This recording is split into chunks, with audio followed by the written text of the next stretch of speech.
Hey, Crystal Maiden here, and welcome to part 15 of Sonic Adventure. E-103 Delta, E-104 Epsilon. Rescue mission accomplished.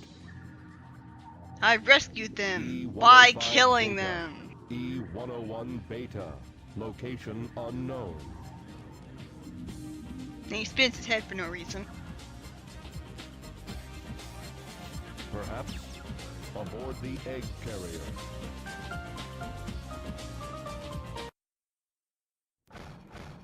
It's only until the ending credits when you get to hear all of Gamma's Mode theme. change. Usually it starts playing the piano music and eventually it cuts out and you can't really hear that much of it, unfortunately. Mode When he change. talks about rescue mission, he's talking about saving the animals that are trapped inside the robots. Although it's kind of weird because he's only known them as robots. So you'd think that from his perspective, destroying the robots would mean killing them. And how's he supposed to know that there's... Why would you ever think that's a costume? These archaeologists are such idiots. But anyways, he was never told at any point that there were animals inside robots. So is that just something he instinctively knows and figured out? E-series data. Beginning search.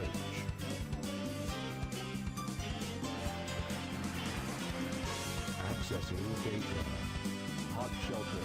E-series location confirmed.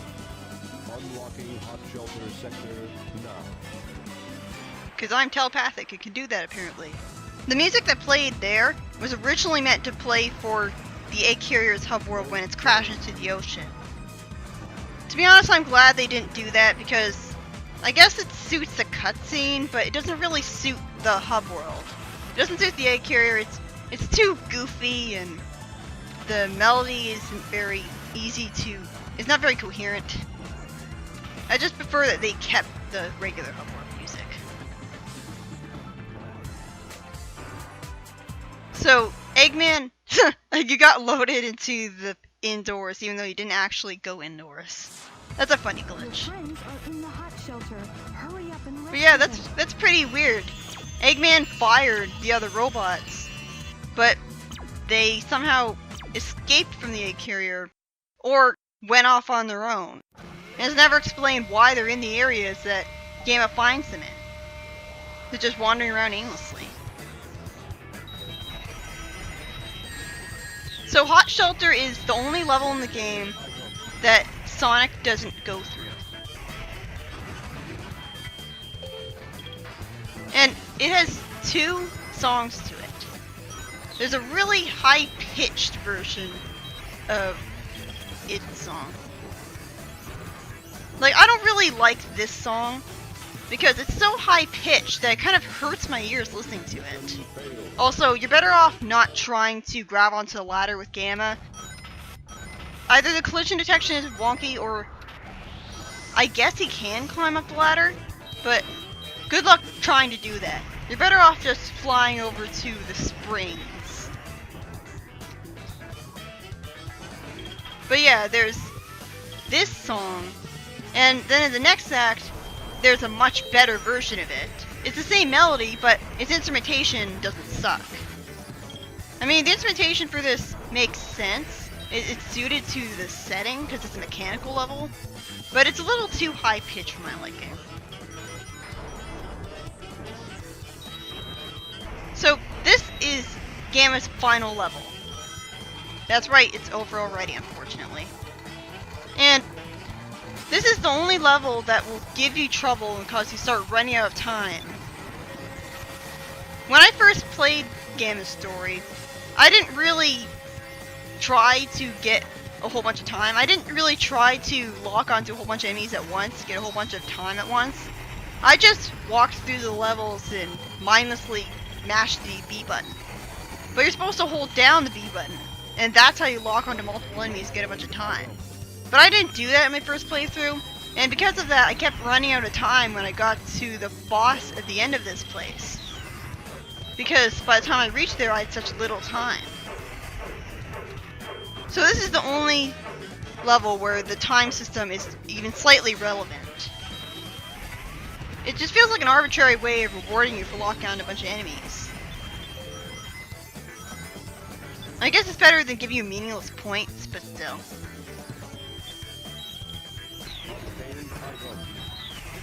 And this next crane is really annoying because I always end up, this always happens to me. The crane tries to pick me up, but I'm not there, so I have to hit it again and wait for it again. And yay, another action set piece. That's right. You're going to be transported to what's basically a moving train section. Well, that's the best way I can describe it. Although this is kind of awkward to play though, because the two sections have very clearly their own momentum to them. And it's kind of inconsistent which one goes faster than the other. And so it can be kind of hard to tell what you're supposed to do here. Like, it's easy to end up being here, because now this section is, now the right side is going faster than the left side, and so the left side is left behind. And then finally the left side catches up, and only now can you get to the checkpoint.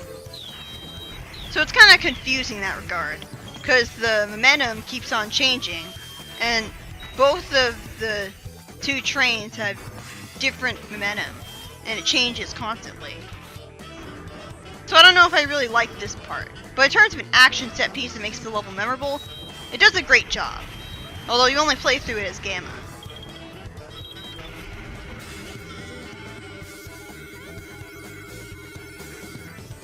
So in the auto demo version of the game, there's 29 music tracks in it, some of which are noticeably different from their final versions.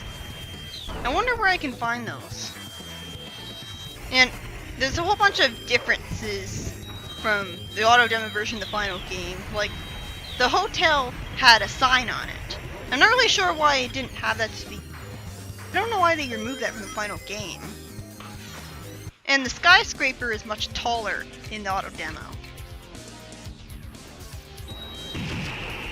This is the only boss fight that is going to give you trouble until the final one. I think you have to lock onto the projectiles that it's shooting at you, and you have to target a whole bunch of them at once. You can't just fire at the purple thing mindlessly. I'm still not entirely sure how you're supposed to defeat it, but if you just walk through the level mindlessly mashing the B button, then you're going to be running out of time by the time you get here.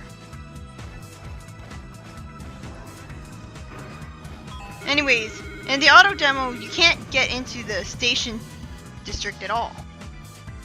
Even by getting up to the stairs. Like, you try to go up the stairs, and it won't work. And you can also walk along the train tracks in the demo just fine. The weird thing is that there seems to be a tunnel that walking along the train tracks will get you into, but you can't actually go into there because there's its blast invisible damages wall. enemies in a wide pattern. Still not quite sure what this is good for. Seriously, I don't really notice a difference between having the laser blaster and not having it. But if it is a positive difference, then it should have been there from the very beginning. I don't think this should have been an upgrade that you don't have until you get it. Especially since it's so hard to notice in the first place. E-105 Zeta rescue complete. Units remaining.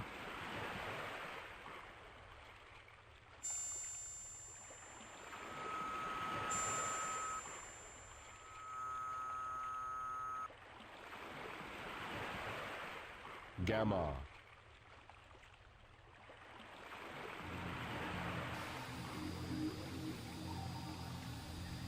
He realizes that eventually he's gonna have to kill himself to free the animal inside of him. Beta.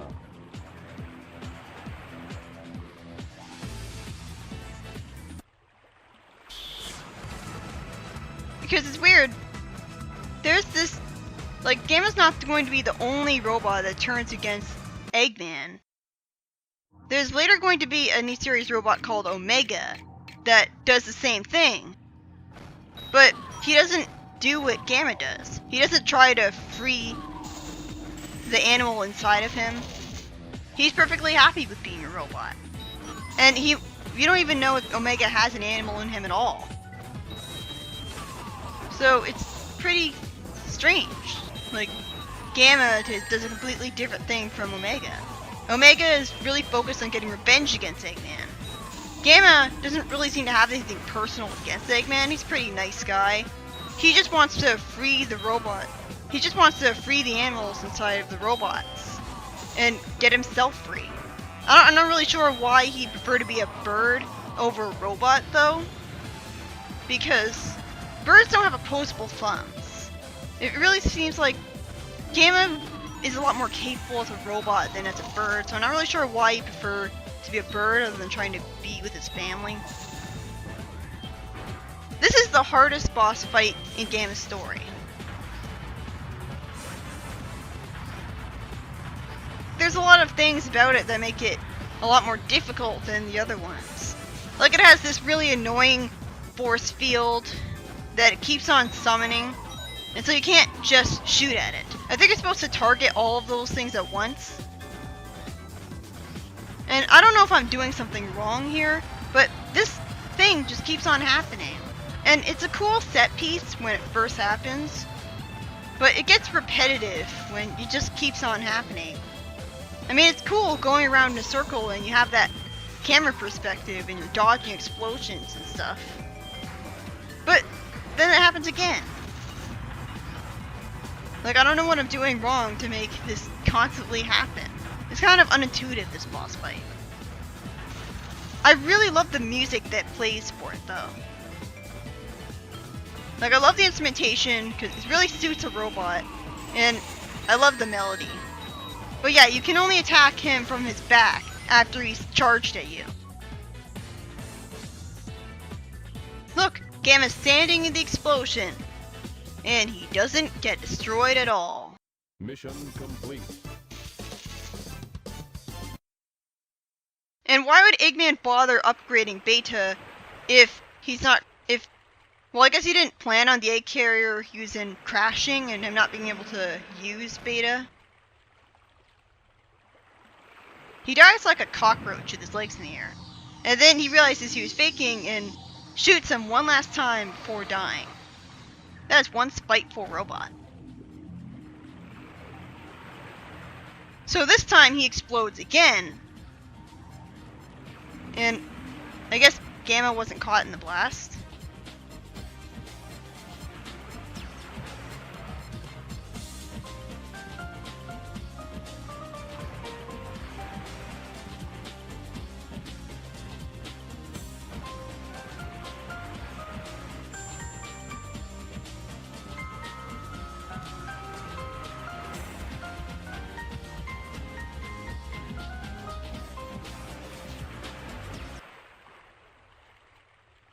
Yep.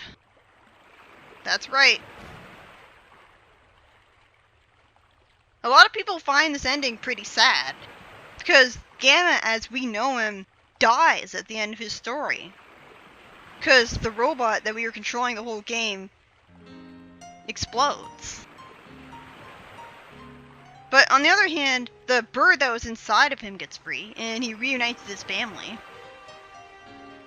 So I guess that makes it pretty heartwarming, but at the same time, he's much less capable as a bird. And, like, as a robot, he can, like, pick things up and destroy stuff. Why would he want to be a bird again other than to reunite with his family? Which I guess is more important to him? I don't know. So a lot of people find that ending pretty sad. And I sort of do, but it's more confusing, if anything. So that was Gamma's story. Unfortunately, it's pretty short. Even the levels themselves are short. Like, I don't understand why the levels weren't longer. There's no reason that Gamma couldn't have gone through the entirety of Act 1 of Sonic's levels. Or Act 2 in Red Mountain's case. Like, Hot Shelter was the only level for Gamma that's of an acceptable length. But I don't think that his levels being short makes him worthless. I still think that his gameplay is really fun and satisfying. It's really satisfying locking onto a whole bunch of different enemies at once and firing them all and getting a whole bunch of time as a reward. Seconds feels a lot more of a reward than points. Because points are only good for getting a rank, and who cares about ranks, really? When it comes to Gamma's story, it's pretty good. Eggman's Badnik realizes that he's an animal trapped inside a machine. Not really sure how. That was kind of a big plot hole. I guess he instinctively knew he was an animal, and so he figured that out somehow. But anyways, he realizes that he's an animal trapped in a machine, and so he goes to free the animals trapped inside the other robots. Even though he doesn't actually know any of the even though he doesn't actually know any of the animals trapped in these series robots, he frees them anyways. So, it's pretty good. Like, I love how the whole him realizing how Eggman is evil thing is very well done. Like, aside from Amy seeming manipulating, which is only really in Gamma's story. Like, it's very well done how he realizes that Eggman is not the kind of man he should work for. Although it's not because he finds out why Eggman's evil. It's because he sees that Eggman is not that great of a boss, because he punishes his robots way too much for making the simplest of mistakes. And he gets all worried about how Beta gets altered and stuff. So he feels sorry for the robots that were fired. And later, Amy convinces him not to attack Sonic anymore. And convinces him to leave Eggman. And that's what happens. It's weird because he doesn't outright turn good. Like, he doesn't start wanting to be a hero and fighting Eggman. He doesn't realize why. I mean, I guess he does realize why animals being trapped in machines is a bad thing, because that's why he wanted to free the animals in the first place. But the only animals that he wanted to free were the E-Series ones. I guess it didn't occur to him that there were Badniks other than the E-Series robots. Like, he destroyed those Badniks in his levels, but I guess he only really cared about freeing the animals from the E-Series robots, which included himself. But I like the story, it's pretty well done. And I like the gameplay, especially.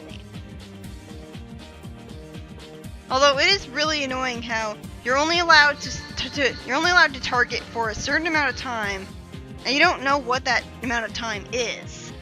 And if you hold down the B button for too long, then you get screwed out of the time bonus, because arbitrarily your targeting stops. So you're only allowed to target for a certain amount of time, and then you have to stop. And you can't be constantly moving forward through the level. Sometimes you have to stop or jump in place while spinning around and target everything. But the targeting system works really great otherwise. You always feel like you're perfectly in control of what you target, because you only target what's in front of you. You only target what Gamma is facing. And you target things pretty quickly and hit things pretty quickly. So it never really feels like the targeting system is slow or unpredictable. I feel like Gamma is much better than his successor in later games.